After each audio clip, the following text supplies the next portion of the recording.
A petición de un amigo, voy a grabarme 1 hora aproximadamente leyendo a Julio Cortázar, Diario de Andrés Fava, en el intento de que él se pueda dormir y todo aquel que vea este video.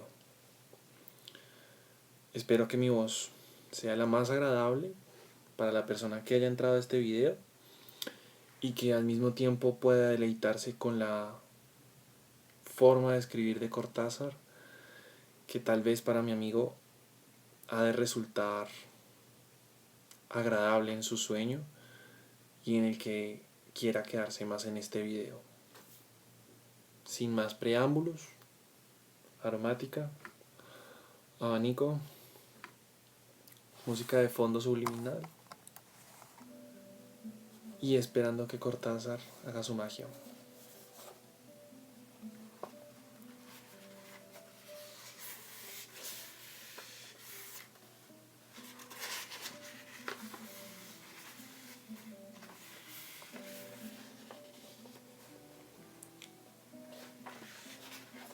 Andrés Fava es uno de los protagonistas de El examen, obra escrita en 1950 y publicada por Sudamericana, Buenos Aires, en 1986 y por Alfaguara, Madrid, en 1987. Diario de Andrés Fava, fechado también en 1950, hace escasas referencias a los incidentes y personajes de la novela, salvo en las últimas páginas, pero anticipa trabajos muy posteriores como el cuento Continuidad de los Parques, y es rico en elementos autobiográficos y en reflexiones expuestas con humor y melancolía acerca de las cuestiones éticas y estéticas y literarias que preocuparon a Cortázar durante toda su vida. El diario quedó excluido del corpus de la novela, pero Cortázar lo conservó cuidadosamente, como todos los textos que consideraba acabados y dignos de ser publicados en algún momento. Me revientan estos mocos mentales. También los japoneses se suenan en papeles. Diario de vida, vida de diario. Pobre alma, acabarás hablando journalés, ya lo haces a ratos. Un tanguito alentador. Seguí, no te pares, sabe disimular. Y este verso de Eduardo Lozano, mi corazón, copia de un musgo.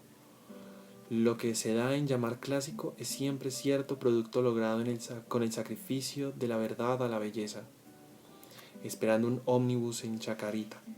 Tormenta, cielo bajo sobre el cementerio.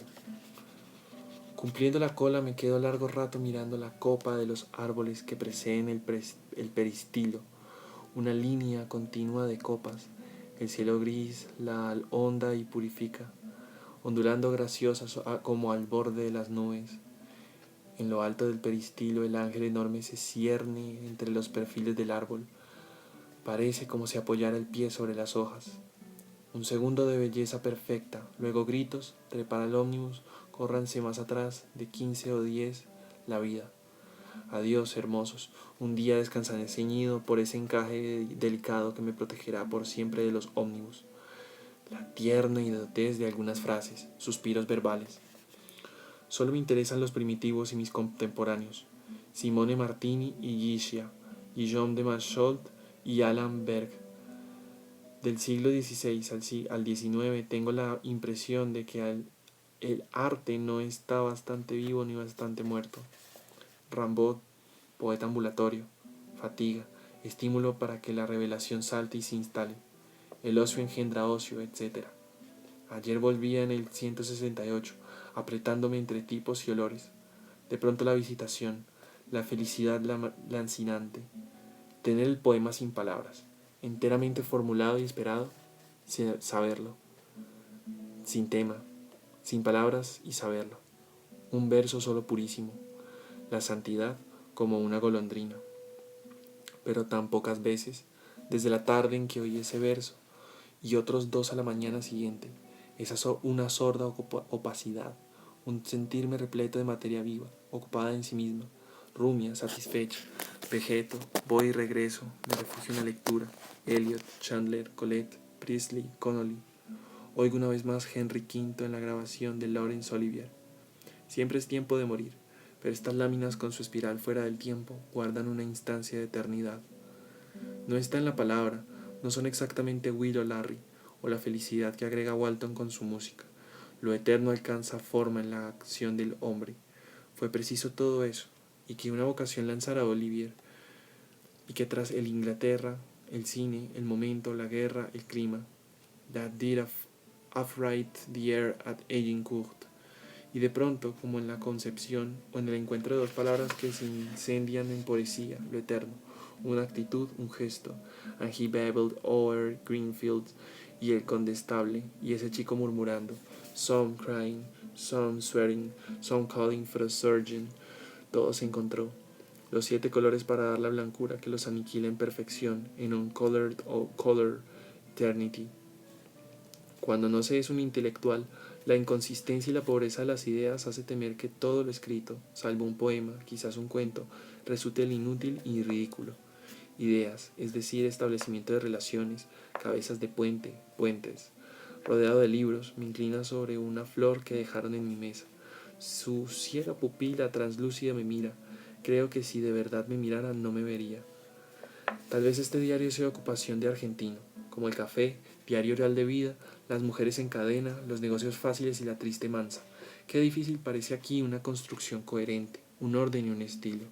Además, para escribir un diario hay que merecerlo, como Gide o T.S. Lawrence, Gide o T.S. Lawrence, un diario, fina puntilla que hace el hervor sobre la flor del almíbar.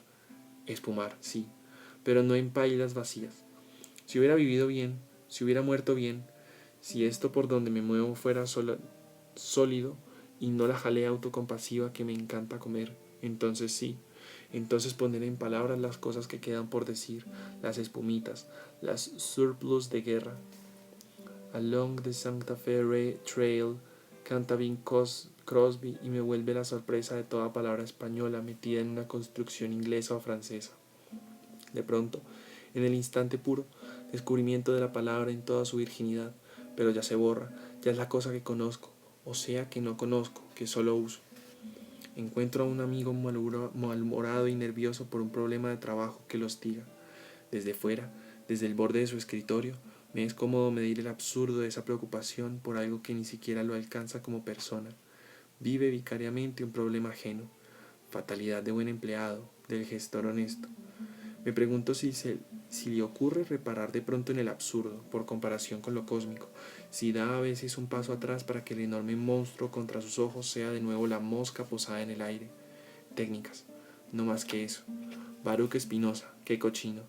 Cuando alguien murió, un impasible me dijo, en casos así no me dejo ganar, me refugio enseguida en la metafísica. Se ve que el muerto no era tu amante, le contesté. Si se pudiera. Siempre admiré en la Forgue ese sentido exacto, aniquilante, de la proporción universal, único poeta francés que mira planetariamente la realidad. Frente a un tren perdido, un traje manchado, conservar la conciencia de la totalidad, que reduce el incidente a menos que a nada. Pero se ve que el muerto no era tu amante. Ay, Andrés, te empieza a doler la cabeza o el hígado, y esa insignificancia te tapa il sole e il astre stelle. Te matan una vida como las que te han matado, y a la mierda el universo. El ego se planta solo, un ojo devorando el mundo, sin verlo. Clara y Juan se acuerdan a veces de Abelito, pero yo me olvido más fácil ahora que lo encuentro tan poco. En cambio me viene a la memoria. Decir me viene está tan bien porque el tipo abre la puerta y se presenta. Otro Abel que vi un par de veces en Mendoza y me dio miedo. Creo que escribo para tener, del lado hedónico, el miedo exquisito. Entonces lo estropeaba una sensación de peligro y de rechazo. Toqué el timbre. Buscaba pensión, vi un anuncio, era una casa de altos de la avenida San Martín hacia el norte, en esa parte que se pone bonita con las alamedas y los comercios sirios. Y me abrió la puerta un ser que no había nacido para abrir puertas. Tenía un pijama azul y la cara más pálida que haya visto jamás. Un Pierrot espantoso plantado contra la oscuridad del zaguán. Ojos dilatados, claros, pero ya no recuerdo el color. O nunca lo vi, mirándome con una blanda intensidad, lamiéndome la cara en un silencio que yo culpablemente hacía durar. Después hablé del anuncio, y el ser se hizo a un lado para dejarme entrar y dijo, suba. La voz era los ojos, como si una alga pudiera hablar, con lo inhumano del papagayo, pero a la vez conteniendo al ser, una voz de testigo que dice la palabra reveladora. Subí, seguro de que no me quedaría en la casa. Arriba había una mujer vieja en el justo corredor para su acento francés y sus manos llenas de anillos. Fui llevado a mi posible habitación. Ella hablaba y el cerno seguía, mirándome. Ahora recuerdo su cuerpo gracioso, el arco azul que dibujaba, el pijama en el hueco de la puerta, descanso en el danzarín. Descanso de danzarín. La mujer se interrumpió para mandar secamente: «Andad, Abel». El ser desapareció deslizándose de costado, mirándome hasta perderse. Debí mostrar lo que sentía porque la mujer bajó la voz para decirme: «Abel le arreglará la pieza y usted todos los meses le dará una propina. No hay que hacerle caso porque es un poco enfermo». No creo que dijera enfermo, pero olvido la palabra. Hay una censura que la borra en medio de este recuerdo tan claro. Quedé en contestar esta misma tarde. Me despedí. Al bajar, Abel apareció a mi lado. Se deslizaba un peldaño antes o después que yo, mirándome. Era horrible como me desnudaba. En la puerta le dije buenas tardes, pero no me contestó. Años después, viendo a Barrault mimar Pierrot, sentí de nuevo el peso atroz de ese silencio. Pero Abel era amenaza, una ciénaga en el aire, esperando. Pasó un tiempo, yo vivía en otra pensión. Una noche regresaba muy tarde, demorando el momento de dormir. Hacía calor, luna, las calles estaban fragantes. A mitad de una cuadra casi oscuras oí reír, cantar y vociferar al mismo tiempo, un agolpamiento de palabras y chillidos histéricos, rápidos paloteos que se cortaban para recomenzar al instante. Brincando y piruteando, vi venir a Abel, blanquísimo de Palm Beach bajo la luna, una cara de antifaz blanco con agujeros de sombra. Estaba desatado, volcado, el absolutamente invertido Abel corriendo su amok por la ciudad. Un grupo de gente debió de reírse de él cuando pasaba. Entonces se soltó, venía proclamándose, enloquecido y suelto, quizá dopado. Ni me vio al pasar, daba saltitos felices y canturreaba. Se veía brincando, por fin inició una canción y dio vuelta en la esquina. No lo vi nunca más, tal vez por eso me acuerdo tan bien.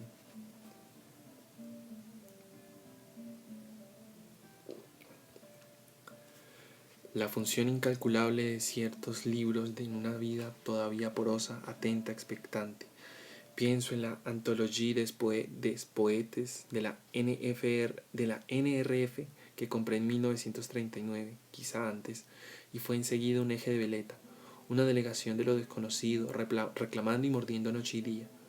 Deslumbramiento de los poetas insospechados, prestigio de nombres que no adherían aún a una biografía, a un retrato. Jouve, Saint-Jean Perse, y después, en 1945, ver una foto de Perse. Era cara de tendero jovial, como la cara de Rouault, que acabo de conocer en un film. También la antología de Cra, leída en 1935, malentendida porque entonces mi francés era lamentable. Doble magia, la locura, Rimbaud. Anne, fut sur ton âne. Me veo copiando la Comédie de la Soif antes de devolver el libro, y todo me alarmé. El misterio absoluto con de pronto la delicia. Un sens trop précis rature ta vague littérature. Y los otros, pronto aislados de tanto poema sin resonancia. Valéry, Apollinaire, Carco, y este después enteramente hallado con Je suis laquelle y la Bohème et mon cœur. Noche desde plazas, de capuchinos, de ardientes nadas, el llanto con león de Paul Farc, et peut-être qu'un jour pour de nouveaux amis, el amor mirando desde una tacita de café, el precio de un silencio, la revuelta casa por arboledas y gatos, Reverdy, que nadie quería en mi grupo, y Michaud, y el exquisito Supervielle. Me basta recordar el volumen, las grandes letras RNRF, y de ahí salta Perse, salta Jouve. Cuando digo Cra con el naranja de la tapa, entonces Rimbaud, fulgurante y rabioso, Sendars y Lafort, después en los 2 tomos amarillos del Mercure, después Lafort, payaso, dulcísimo, fabricando cosquillas, gimiendo, gato entre las piernas que acaricia, araña suave, se hace un ovillo, y entonces te trae el diario, y ella se ha muerto, pero de todas maneras mañana la temperatura seguirá su paulatino ascenso. Definición del misterio. La jaula estaba vacía y con la puerta abierta, y cuando vinieron a mirar había en el fondo una rosa, con el tallo en el cubito de agua, y se veía que acababan de cortarla. Ciertas caricias, ciertos roces, Colette para decirlos, y también Rosamond, Lehmann cuando son más furtivos y distantes, y los gestos. For such gestures, one falls hopelessly in love for a lifetime. ¿No era así? Rose Macaulay. Ciertas caricias, la extremidad apenas material de un dedo rozando la nuca, donde vive la especie más dulce de cosquilla. La vuelta al pago, la antigüedad griega o la obsesión del retorno. Las grandes tragedias estallan a la vuelta. Odiseo, Agamenón, Edipo. Quand ce jeune homme revient chez lui, et dur don et dur dondain. Lo bíblico, en vez es tragedia de ida. Moisés, José y Jesús, el que se va, el que no cierra con llave al marcharse. La alegría la guardan para la vuelta, para el hijo pródigo, Abraham, Isaac, David.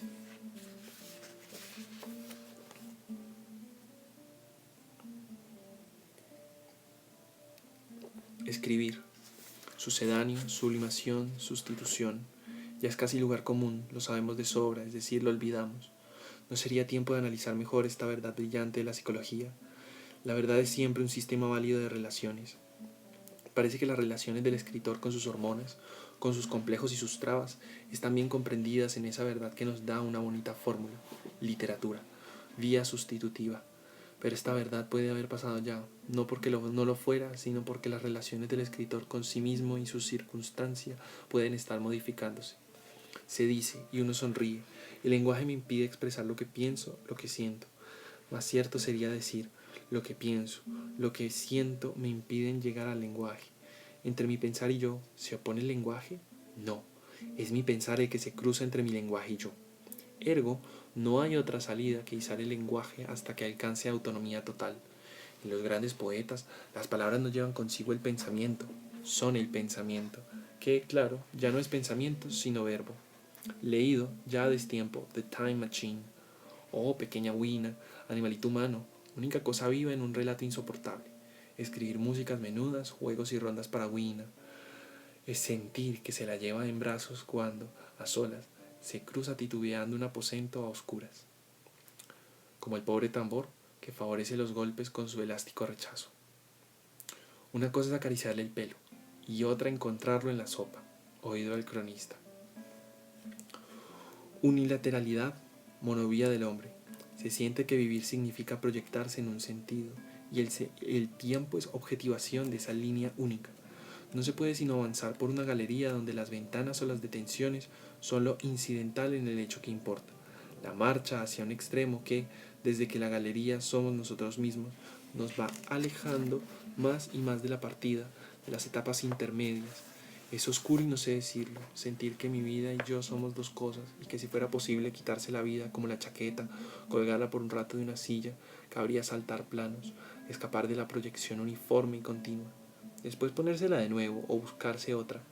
Es tan aburrido que solo tengamos una vida, o que la vida tenga una sola manera de suceder. Por más que se la llene de sucesos, se la embellezca con un destino bien proyectado y cumplido, el mundo es uno.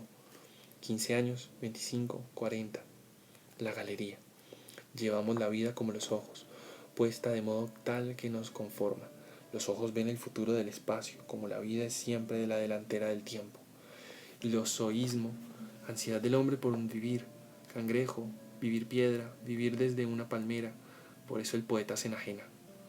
Lo que subleva es saber que repito una misma galería, un modelo único desde siempre, que no hay individuos sino en el accidente, en lo que verdaderamente cuenta. Nos merecemos la guía del teléfono, así apareados, así columbrarios simétricos, la misma cosa, la misma galería.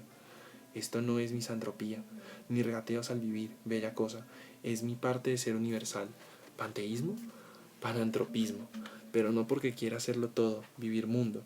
Lo que deseo es que el mundo sea yo, que no haya límites para mi somo vivo. Argos, todo ojos, todos los ojos, Argos. Otra definición del terrible señor. El hombre es el animal que hace inventarios.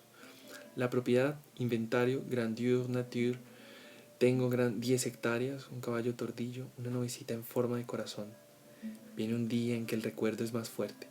Tengo, sí, un caballo tordillo, pero tuve a Fusilo, tuve a Mangangá, tuve un portrillo que era sangre de alba, tuve la prenda, azúcar de galope.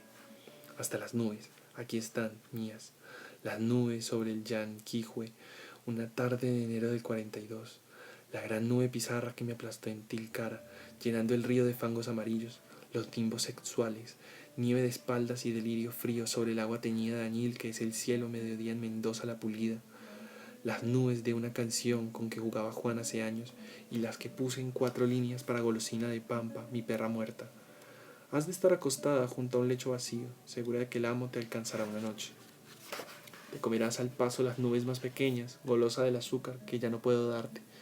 Sí, Jean-Paul, el hombre es la suma de sus actos, pero el tuyo es un enfoque dinámico de esta melancólica integración. El hombre es la suma de su inventario. Por eso, The Great Lover de Brooke, por eso Proust, Rosamond Lehmann, Colette, abejas limpiando tiempo. ¿No es cierto que sí? Perezoso bosquejo de inventario. Tuve peleas, una pequeña mandolina que me cabía en la mano y que me dio a alguien que murió inocentemente. Tuve un gato a la edad en que poco nos separa del silencio secreto de los animales, de su saber inambicioso. Tuve colecciones de estampillas, de recortes, de cuentos. Tuve una noche en el Alto de Paraná, boca arriba en la cubierta de un barquito sucio, devorado de estrellas. Tuve a Farewell to Arms, a Helen Hayes, y una noche en que sufría frente a un ventanal abierto, tuve la caricia de una mano que vino por la sombra, sin que me fuera dado saber quién de los que me acompañaban se unió tan puramente a mi dolor. Tuve, cuanto menos esa constancia que todos los pajeros. No tuve.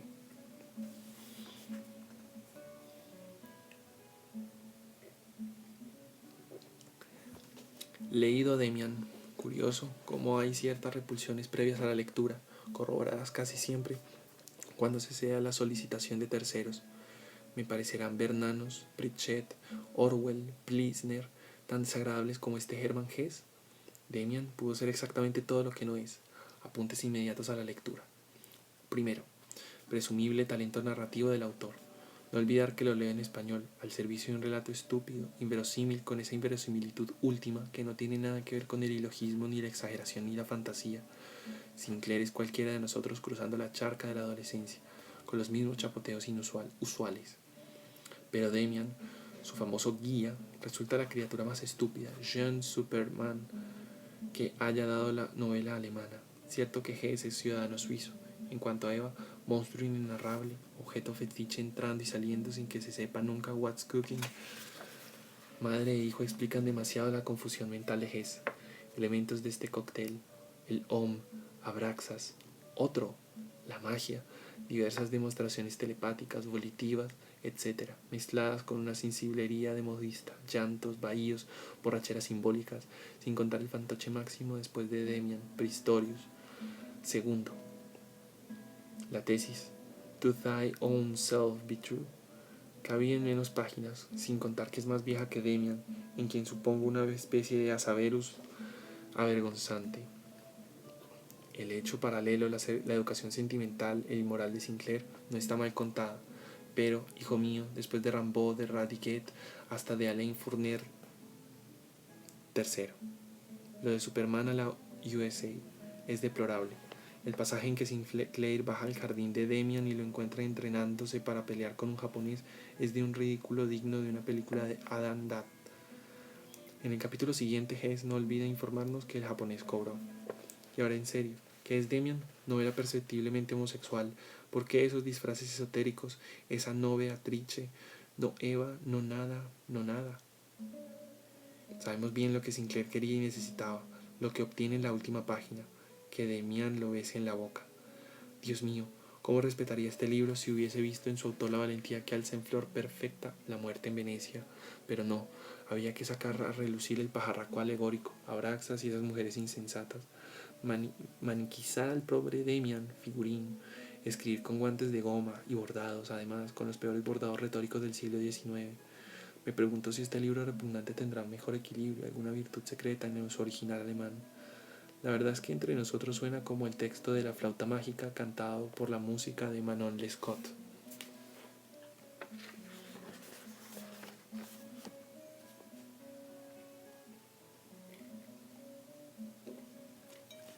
Sidney Beckett o Beckett es acentuadamente corny. Me gusta como me gustan los calidoscopios y los cuadros de Utrilo. Suave digresión existencial. Cuando entro en Neura, mido a cada hora mi precariedad, mi inutilidad, asco del trabajo. ¿Es posible que me divierta trabajar? máscara del abismo, etc. Fluctúo, súbitas pulsaciones de felicidad, vuelta al cuidado, y esto 2 o 3 veces al día. Mi médico me da entonces excelentes drogas. A los 15 días, si no he olvidado, por lo menos no siento el vacío. Sé que soy el mismo, pero lo sé como la tabla del 7. Mi médico me declara curado. Ignora el pobre que lo que ha hecho es enfermarme, enfermear. Algodonado en mi caparacho vitamínico, juego a no tener miedo, a estar contento, a sobrevivir. Un amigo de Mendoza me cuenta cosas de X. Cuando ya murió en un manicomio, X fue a identificar el cadáver. Lo llevaron al frigorífico de la morgue. Abrían los compartimientos y solo se veían plantas del pie, una al lado de otra como lomos de libros humanos. Un loco supo que buscaban allí. Lo conozco, dijo. Rápidamente escogió un par de pies y de un tirón trajo el cadáver. Cuando salían, X vio pasar a un loco sucio y harapiento. Llevaba una paloma contra el pecho y continuamente la acariciaba. Ya no era un hombre, era una caricia a una paloma. Y como esto duraba todo el tiempo, la paloma tenía el plumaje sucio y estropeado, ya idéntica a su caricia. Más sobre el supuesto sufrimiento del escritor. Si en verdad tienes que sufrir, que no sea por lo que escribes, sino por cómo. Lo que me convendría estudiar es si cuando creo haber encontrado el buen camino, lo que ocurre es que he perdido todos los demás. Si pudiera proponerme los temas en contra, los que no prefiero, genre, Bovary, Verbe, Flaubert, pero cedo a las 10 páginas, la cosa no anda. Necesito esta cercanía de lo vivido, esta crónica, aunque no relate nada que me toque como persona, preciso de la posesión total del tema. Pertenezco a la ominosa especie de los que escriben cuando pueden. La idiotez de decir, dispongo de poco tiempo, cuando es el tiempo del que dispone poco o mucho de ti. Esos tipos que cuando llama el teléfono descuelgan el tubo y gritan, ¿con quién quieres hablar, ñato? Malraux, les murs imaginaires. Las aftas mentales, cada vez que la lengua de la asociación las toca, duelen. Villa Clara, desde lejos, iba con un libro en la mano y parecía contenta. Vuelta de esa felicidad que entonces, cuando éramos camaradas en la facultad. No, nada vuelve como era, si pienso que estoy feliz, que soy feliz como entonces. Pero entonces no se pensaba en términos de comparación, se era feliz con la intensidad de serlo, de nada más que serlo. Ni siquiera se sabía nada, o sí, pero como se sabe que hace calor, llueve.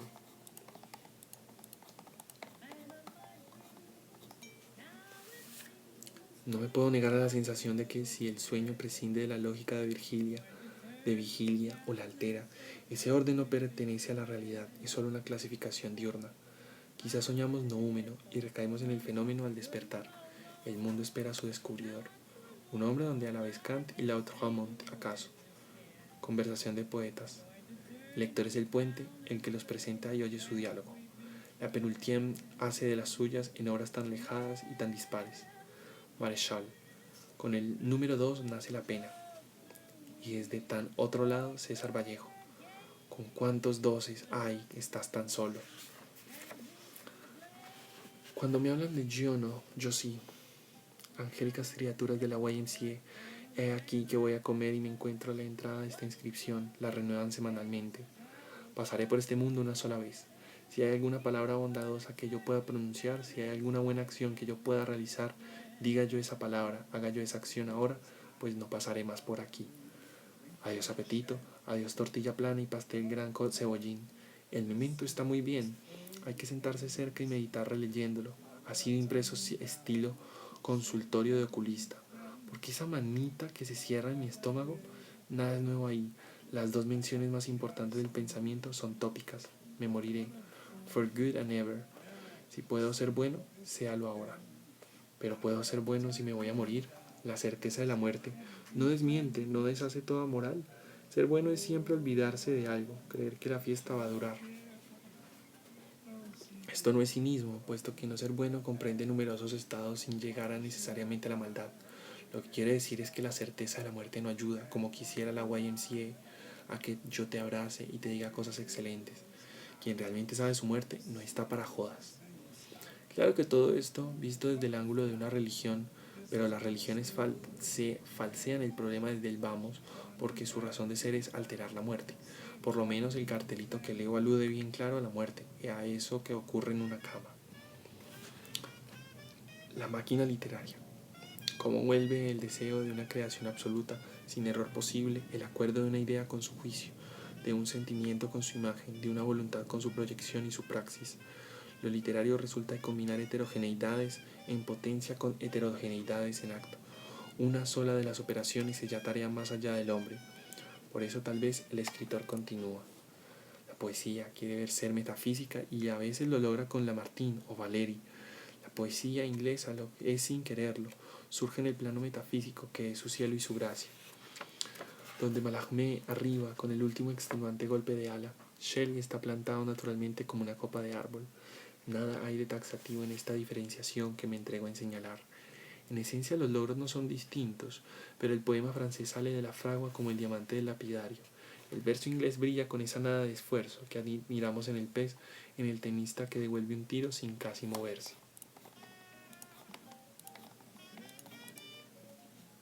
Middleton Murray se mata queriendo explicar a Keats por sus versos y su correspondencia.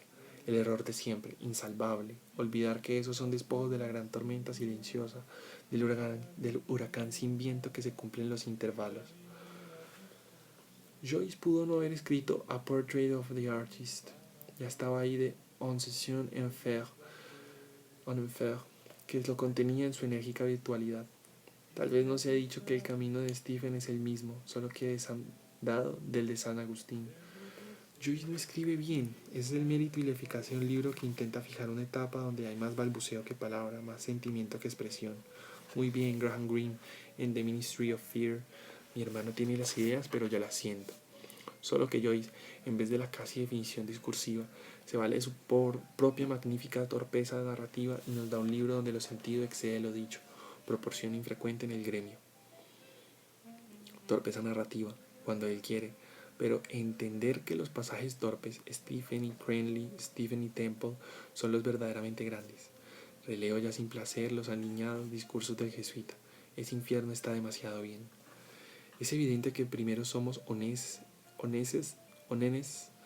y recién después, inteligencia per magnífica, viene la parcelación de todo a las partes, como le gustaba al viejo Parménides, cuya es la gestalt, ars poética. Error casi inevitable en el teorizador de poética, ir acercándose a una concepción cada vez más ideal del acto poético, concebirlo como una empresa suprema, efusión de lo sublime, ápice, etc., tal Bremont, Valéry, Shelley. El poeta, casi encarado, parece un ser milagroso que llega al poema en un estado extrahumano y excepcional. No lo creamos imposible, pero reconozcamos su infrecuencia, el hecho cierto de que un gran poeta ni siquiera necesita esa puesta en escena metafísica, racional o emotiva. Por eso sigue siendo admirable el ponciopilatismo de Rimbaud. Si le cuivre, si veulent clairon, se passe ma faute.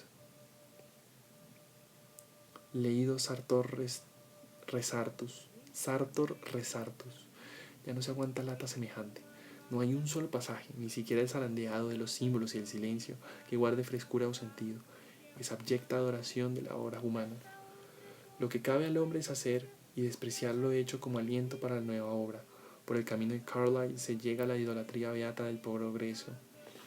¿Dónde está el pesimismo de Carlyle? No es puteando al modo manfrediano que se afirma un pesimismo, ni siquiera un nihilismo. Detrás del eterno no, este inglés mediocre esconde una puerísima esperanza teleológica, un finalismo sin garantía alguna. Sartre, Marx, individuo y sociedad. Abominan del individualismo reaccionario de Sartre. Les parece horrible que uno de sus héroes vare en una silla en vez de irse a pelear a España. Continúan ciegos a toda salvación por vía del hombre, encaramados en el capital humano. Por la especie se irá al hombre, su credo, pero no, imbéciles, solo por y desde el hombre. La especie no existe, es un concepto cómodo para designar individuos asociados. Aclarar la noción individuo como primera cosa a notar, esto absoluto, si en verdad pudiera concebirse el individuo al estado puro, Duvos, la conciencia lo obligaría, para no traicionarse como hombre, a rehuir toda participación en un progreso que no fuese el suyo. Dar algo de uno a los demás, poesía, TNT, besos, es reconocer la integración del yo en el tú. Toda abnegación en ese sentido de ser menos hombre, menos yo, depender de.